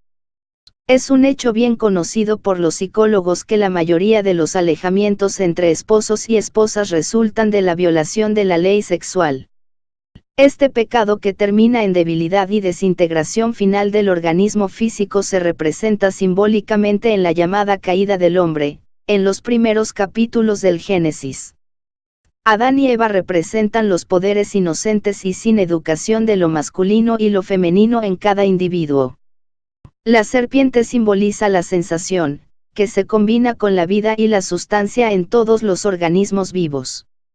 El deseo de placer, y de una manera aparentemente corta y fácil de obtener sabiduría, tienta a lo femenino, y ella come o se apropia. Lo masculino también come. En el fresco del día, después de que el calor de la pasión se haya enfriado, ambos descubren que están desnudos. Han tenido placer con placer como el único objeto, lo cual es contrario a la ley del ser. Todas las cosas deben hacerse con un propósito, con el placer de ser solo concomitante. El placer presta entusiasmo a toda acción, pero nunca debe exaltarse al lugar elevado de la conciencia. La indulgencia sexual por puro placer es como mero apropiación de la sustancia pura que impregna todo el sistema nervioso, que se compara adecuadamente con un árbol. Tarde o temprano, este exceso de placer es seguido por una reacción igual, que es destructiva, y el cuerpo grita de dolor. El placer que llamamos bueno y el dolor que llamamos malo. Aquí, en pocas palabras, hay una explicación de comer del árbol del conocimiento del bien y del mal. Cuando la sustancia en el organismo se conserva y retiene, los nervios se cargan con una energía espiritual, que corre como un rayo a través de un organismo lleno de la sustancia virgen del alma. Cuando en la ignorancia de la sensación, hombres y mujeres agotan su sustancia, la rosa de la mejilla y el brillo del ojo se desvanecen. Entonces el beso y el toque que una vez fueron tan satisfactorios se vuelven fríos y sin vida. En la conservación de esta sustancia pura de la vida se oculta el secreto del rejuvenecimiento del cuerpo, la resurrección física y la perpetuación final de todo el organismo en su pureza transmutada. Juan vio a Jesús en este estado de pureza, como se describe en Apocalipsis, capítulo 1, versículo 12 al 16. Ningún hombre por sí solo puede alcanzar este estado exaltado, pero a través del amor de Dios, demostrado por Jesús, es alcanzable por todos. Porque tanto amó Dios al mundo, que dio a su Hijo unigénito, para que todo el que cree en él no perezca, sino que tenga vida eterna. La regeneración no es posible sin amor. Como a través de la unión de los elementos masculino y femenino se produce el nuevo cuerpo del bebé, entonces, a través de la unión de las fuerzas creativas del espíritu por almas sintonizadas en el amor, el nuevo cuerpo en Cristo se forma rápidamente. El trabajo puede hacerse a través del esfuerzo individual, y siempre debe haber una acción constructiva continua entre las facultades masculinas y femeninas del alma y el cuerpo, pero la unción con el precioso amor de lo divino femenino es necesaria para la gran demostración. La mujer que ungió la cabeza y los pies de Jesús amaba mucho, y Jesús dijo que lo que ella hiciera sería recordado dondequiera que se predicara el Evangelio en todo el mundo. Esta representación simbólica de verter en lo masculino el amor puro de lo femenino es una guía para todas las mujeres. En todo el mundo, el amor sumergido de lo femenino está clamando por la liberación del dominio sensual de lo masculino. El remedio es: unge la cabeza, la voluntad, del hombre, y sus pies, la comprensión, con el amor de Cristo, y será purificado y satisfecho. No es necesario pronunciar una palabra para lograr el cambio. Si en silencio y confianza se afirma la presencia y el poder del amor divino, la ley se cumplirá. El amor sumergido en el sentido aún conserva el recuerdo de su virginidad, y repele y resiste los ataques de la lujuria. Algunos de los males más terribles son traídos al cuerpo por el mal uso del amor. Este no es el camino de la libertad, a través de una sujeción firme a la única presencia, y un poder, el Hijo del Hombre será levantado, como Moisés levantó la serpiente en el desierto. La sabiduría y el amor combinados se describen simbólicamente en las Escrituras como el Cordero inmolado desde la fundación del mundo. Pero ahora los hombres y las mujeres están estudiando las leyes del ser, y en cierto grado se esfuerzan por observarlas en la relación matrimonial. En lugar de sumergir el amor en la lujuria, los hijos de la luz conservan su pureza virgen y van de la mano hacia el amanecer de un nuevo orden, en el que surgirá la multitud de almas que esperan de una manera que ahora está oculta. Pero que será revelado cuando se levante el amor. Llámalo no amor, porque el amor al cielo ha huido. Desde su dar lujuria en la tierra usurpó su nombre, bajo cuya simple apariencia ha alimentado. Sobre la belleza fresca, borrándola con culpa. Que el tirano caliente mancha y pronto se lamenta. como las orugas hacen las hojas tiernas. El amor consuela como el sol después de la lluvia. Pero el efecto de la lujuria es la tempestad después del sol. La suave primavera del amor siempre permanece fresca. El invierno de la lujuria llega antes de la mitad del verano. El amor no abunda, la lujuria como un glotón muere. El amor es toda verdad, la lujuria llena de mentiras falsas. Shakespeare. Capítulo 6. Poder, dominio. El hombre no ejerce el poder de su naturaleza espiritual, porque le falta comprensión de su carácter y de su relación con la mente de origen en la que existe. De la mente divina, el hombre hereda el poder sobre las fuerzas de su mente, en verdad, el poder sobre todas las ideas. Una aceleración desde lo alto debe preceder a la realización del hombre de su control innato del pensamiento y el sentimiento. El bautismo del Espíritu Santo es una reactivación de la naturaleza espiritual, que se refleja en el intelecto y en el cuerpo. Cuando uno comprende la ciencia del ser, está preparado para recibir este bautismo y utilizarlo en líneas más profundas de pensamiento. Jesús había enseñado a sus apóstoles y seguidores, y estaban preparados para el bautismo que recibieron el día de Pentecostés. Recibiréis poder cuando el Espíritu Santo venga sobre vosotros. El poder es esencial para el trabajo que Jesucristo espera que hagan sus seguidores en el gran campo de la humanidad. El mandato es, ir a cada nación y predicar el Evangelio. El hombre debe aplicar el poder de la palabra a su redención individual, y debe hablar la palabra redentora del Espíritu a la multitud de personas pensantes de su propia alma y cuerpo. Entre los apóstoles de Jesús, Felipe representa la facultad de poder de la mente. La palabra Felipe significa amante de los caballos. En la actividad física, el caballo representa el poder, el buey, la fuerza. Cada una de las 12 facultades fundamentales del hombre tiene un ego que refleja, en cierta medida, la idea original del hombre en Dios. En la conciencia del cuerpo, los 12 apóstoles, como egos, tienen 12 centros, o tronos, desde los cuales ejercen su poder. La voluntad expresa su dominio desde la cabeza, el amor desde el pecho, y el poder, el ego cuyo carácter estamos analizando en este escrito, desde la garganta. El poder es una rama del gran árbol, en Génesis se llama vida. El cuerpo del árbol de la vida, es la médula espinal, sobre la cual el sistema motor, con ramas a cada parte del organismo, ejerce su energía nerviosa. El centro de poder en la garganta controla todas las energías vibratorias del organismo. Es la puerta abierta entre el mundo sin forma y el formado de vibraciones pertenecientes a la expresión del sonido. Cada palabra que sale recibe su carácter específico de la facultad de poder.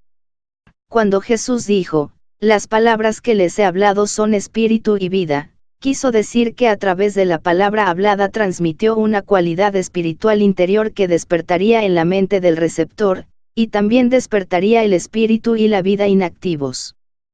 Cuando la voz se une con la vida del alma, adquiere una dulzura y una profundidad que uno siente y recuerda. La voz que carece de esta unión es metálica y superficial. La cultura de la voz puede dar brillo a un tono, pero cada gran cantante tiene el contacto del alma. Pero aún más alta y profunda es la voz de alguien que se ha unido al Espíritu y que puede decir con Jesús, el cielo y la tierra pasarán, pero mis palabras no pasarán. Cuando entendemos este poder de la palabra, tenemos la clave para la perpetuidad de los escritos sagrados. Según la tradición, todos los escritos de la Biblia fueron destruidos, pero fueron restaurados por Esdras, quien los recordó en su corazón y los reescribió. Los descubrimientos modernos en el reino de la mente explican en cierta medida esta afirmación mística. Ahora sabemos que cada palabra que pronuncia el hombre deja una huella en los éteres astrales, y que, cuando hay conciencia de la vida de Dios en la mente del hablante, todas sus palabras se convierten en identidades vivas y se perpetúan. Cualquiera que desarrolle suficiente poder espiritual puede ingresar a este libro de la vida dentro de la mente cósmica y leer en sus páginas. La mente y el cuerpo del hombre tienen el poder de transformar la energía de un plano de conciencia a otro. Este es el poder y el dominio implantado en el hombre desde el principio. Según las Escrituras, Dios dijo, hagamos al hombre a nuestra imagen, y conforme a nuestra semejanza, y tendrán dominio sobre los peces del mar, y sobre las aves del cielo, y sobre el ganado, y sobre toda la tierra, y sobre cada cosa que se arrastra sobre la tierra. Génesis capítulo 1, verso 26.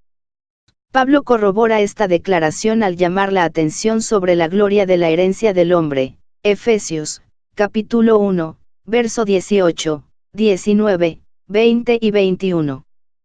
Teniendo los ojos de tu corazón iluminados, para que sepas cuál es la esperanza de su llamado, y cuáles son las riquezas de la gloria de su herencia en los santos, y lo que la excedente grandeza de su poder para nosotros lo que creemos, de acuerdo con ese trabajo de la fuerza de su poder que él forjó en Cristo, cuando lo levantó de los muertos, y lo hizo sentarse a su mano derecha en lugares celestiales, muy por encima de todo gobierno, y autoridad, y poder, y dominio, sobre cada nombre que se nombra, no solo en este mundo, sino también en lo que está por venir.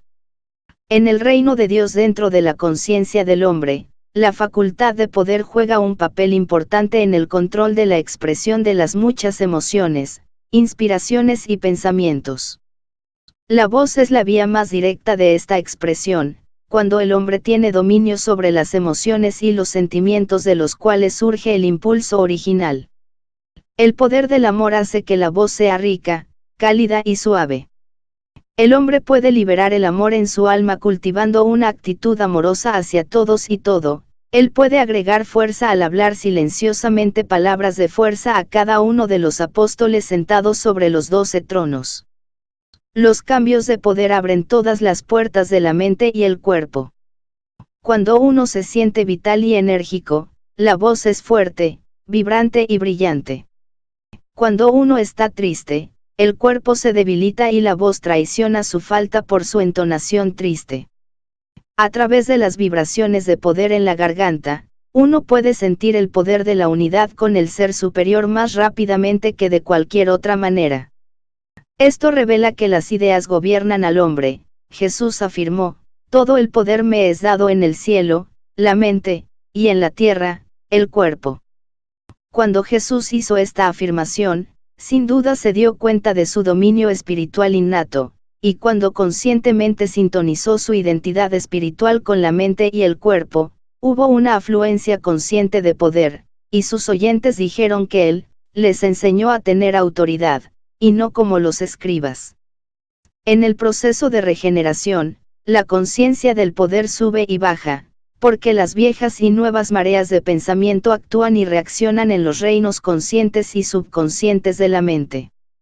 Sin embargo, cuando un discípulo se da cuenta de su unidad con la omnipotencia, los cambios que ocurren en su mente y en su cuerpo lo perturban un poco. Él sabe que su dominio espiritual está establecido, y esa firme convicción se expresa con palabras firmes. Jesús dijo, el cielo y la tierra pasarán, pero mis palabras no pasarán. Aquí está la evidencia del poder espiritual unido con la idea de la eternidad. Esta unión destruye la idea de años y el poder en declive, y cuando se despierta en aquellos que han creído en la edad, los transformará y hará que todo sea nuevo para ellos. Todo gran vocalista ha tenido un poder espiritual interno como una convicción permanente. Esto queda notablemente ilustrado en la indomable persistencia y poder con el que la famosa cantante, Galli Cursi, superó los obstáculos. En las primeras etapas de su carrera, los críticos de ópera la desanimaron. Le dijeron que nunca podría tener éxito, pero ella perseveró, y finalmente dominó cada defecto de su voz. Esta es una maravillosa lección para aquellos que aparentemente se encuentran con desánimo, que están tentados a sucumbir a las circunstancias y condiciones en el cuerpo y en el medio ambiente. Tome las palabras de Pablo, ninguna de estas cosas me conmueve, y haga afirmaciones sin reservas de su supremacía espiritual. Algunas escuelas metafísicas advierten a sus estudiantes contra el desarrollo del poder, porque temen que se use de manera egoísta y ambiciosa. Sin duda es cierto que el ego personal a veces se apodera de la facultad de poder y la usa para engrandecimiento egoísta. Podemos ver fácilmente cómo se originó lo que se llama el diablo. Para tener éxito en el uso del poder del ser, uno debe ser obediente en el ejercicio de todas las ideas que hacen al hombre. Si se asume el poder personal, Lucifer cae como un rayo del cielo, y la mente adversa o carnal va y viene en la tierra. La expulsión de estos demonios de la personalidad formó una gran parte de la obra de Jesús, y los que lo siguen en la regeneración se enfrentan a estados mentales similares y consideran necesario expulsar al gran egoísmo del demonio, que afirma tener poder. Pero es mentiroso y padre de mentiras. Ningún discípulo puede hacer un gran trabajo de superación sin una cierta comprensión del poder espiritual, y su dominio. Sin poder, uno renuncia fácilmente a las leyes temporales, hechas por el hombre. La atmósfera psíquica está llena de pensamientos que no están en armonía con la mente divina. Estos pensamientos psíquicos son legión, y para superarlos uno debe estar siempre en guardia. Jesús dijo, mira. Esto significa que debemos acelerar nuestro discernimiento y nuestra capacidad de elegir entre lo bueno y lo malo. Y porque incluso, ustedes mismos no juzgan lo que es correcto. Esta sabiduría del Espíritu es del hombre a través del poder del Espíritu que todo lo sabe y todo lo discierne dentro de él, y nunca debe temer equivocarse si escucha su intuición divina. Conocerás la verdad, y la verdad te hará libre. Pero el hombre nunca puede ser libre hasta que declare su libertad. Jesús dijo, yo soy de lo alto. Es prerrogativa de cada hombre hacer esta declaración y así elevarse por encima de los pesimismos del pensamiento mortal. Entonces, no temas desarrollar tu poder y dominio. No deben ejercerse sobre otras personas, sino sobre usted mismo.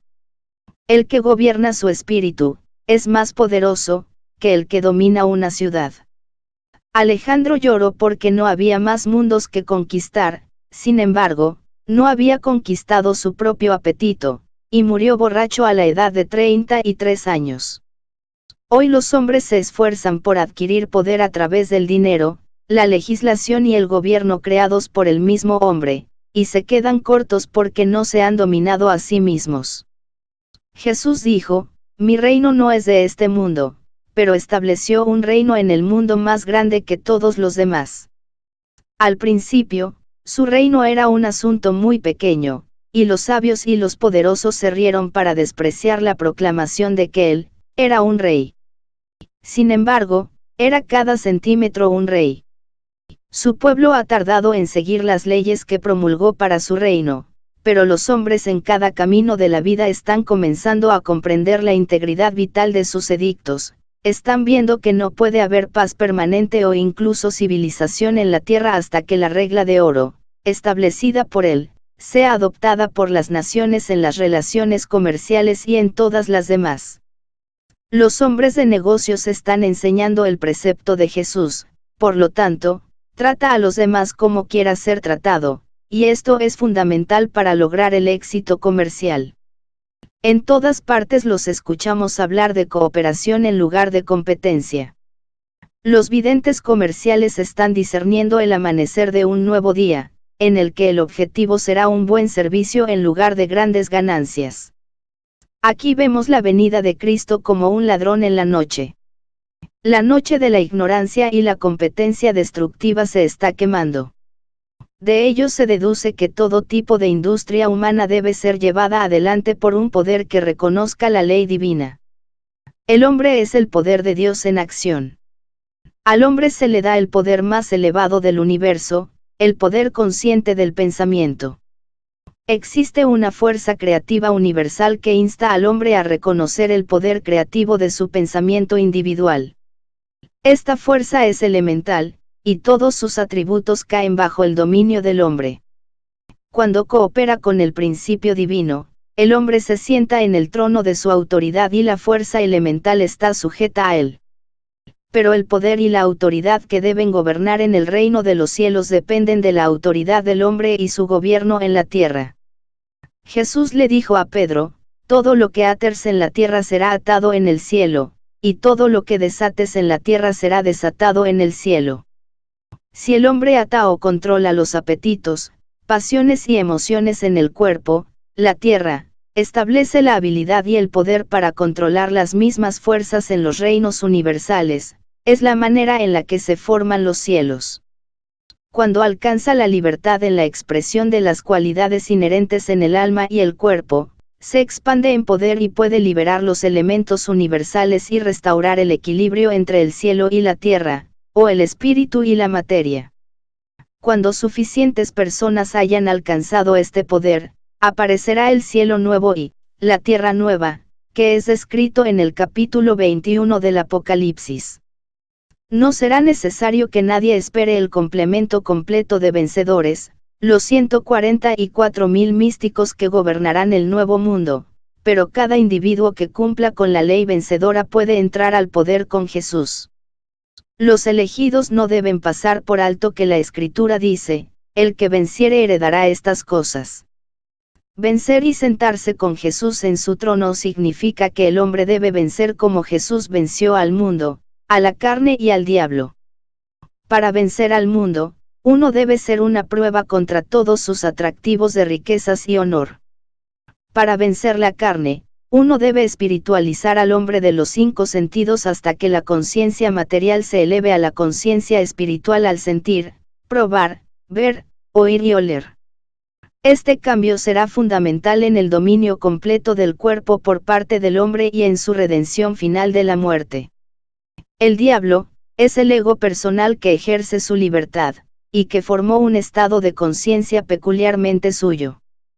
Cuando el hombre vive completamente en la conciencia que la personalidad ha acumulado, es gobernado por la mente carnal, que es el adversario, o Satanás. En el misterio de la cruz se oculta la superación de Satanás. La crucifixión de Jesús es la representación simbólica de la tacha, la destrucción, de la mente carnal, o Satanás, en la conciencia del hombre redimido. Cristo no fue asesinado en la cruz, ni fue destruido el cuerpo de Jesús. El fantasma que Jesús abandonó con su último aliento fue la mortalidad. Fue la conciencia personal y mortal la que gritó: Dios mío, ¿por qué me has desamparado? El Dios debe escribirse con una D, pequeña. El concepto personal de Dios no puede salvar a su adorador. Cuando la identidad yo soy, que es el hombre, se involucra tanto en sus asuntos personales que ignora a Dios, yo soy se apodera del cuerpo y gobierna todas las funciones corporales. Cuando esta regla se rompe por el poder de Cristo o la supermente, hay una crucifixión. Puede parecer que Jesús está siendo crucificado, pero esto solo lo parece. La muerte llega a la conciencia de Judas, que tiene un demonio, pero el cuerpo, estando estrechamente conectado con esta mente usurpadora, pasa por el sufrimiento y la muerte aparente. Esto no es más que apariencia, porque el principio superior, el Cristo, resucita el cuerpo y lo transmuta en una sustancia espiritual superior, donde entra en armonía o en el cielo. El clímax del poder y dominio del hombre se establece en la resurrección y ascensión del hombre tipo, Jesús. Fin de la primera parte.